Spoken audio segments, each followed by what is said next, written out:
Okay, so this is probably not just for real estate agents, but anyone who is looking to get into a networking group.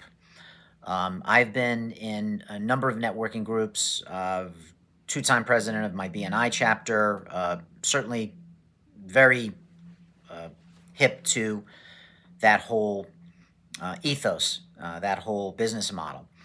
And one of the mistakes that I see people make when they apply to networking groups is what I'll describe. Okay. Now, this is not a real estate agent, but it's in the real estate sphere, it's in the housing silo. And if you know anything about networking groups, lots of times there's a legal bucket, with different types of attorneys, and then there's a housing bucket with like your mortgage guy and your home inspector and your realtor and your real estate attorney.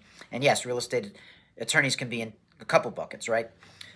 But what we have in this particular situation is a networking group where we have an opening for a real estate attorney, and the real estate attorney um, announces as he comes into the group that he already has a pre-existing relationship with a title company.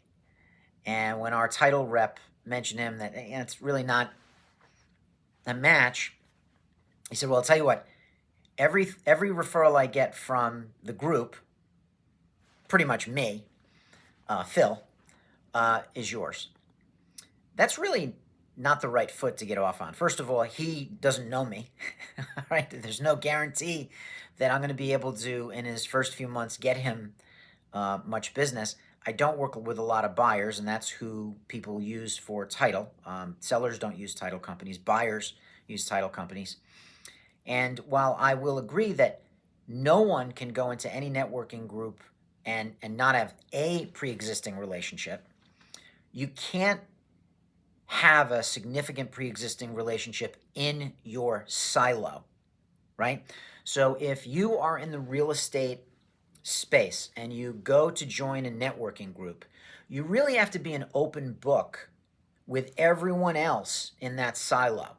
Now, as a real estate agent, if my brother is a financial advisor, then probably I'm not going to be able to give any referrals to the financial advisor in the group. Or if I know a plumber, or my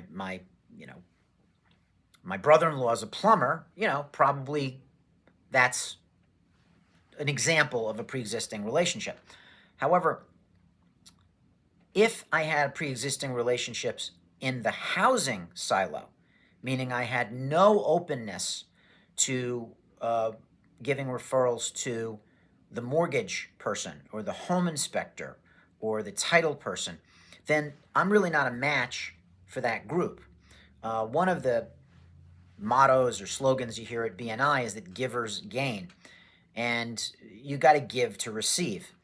Going into a networking group, that's really got to be your mindset. What can I give out? You'll get, I mean, obviously, if everybody is in that mindset, what can I give? You're going to receive. But whatever silo you're in, you have to be an open book. So if you're, you know, in housing, you got to be able to uh, be an open referral source for everyone in the housing niche. Anything outside your silo, pre-existing relationships are understandable. But if you have pre-existing relationships in your industry silo, in your power group, as they say, then you're probably not a match. And that is probably the best networking advice I can give anyone who is entering or thinking about entering a networking group.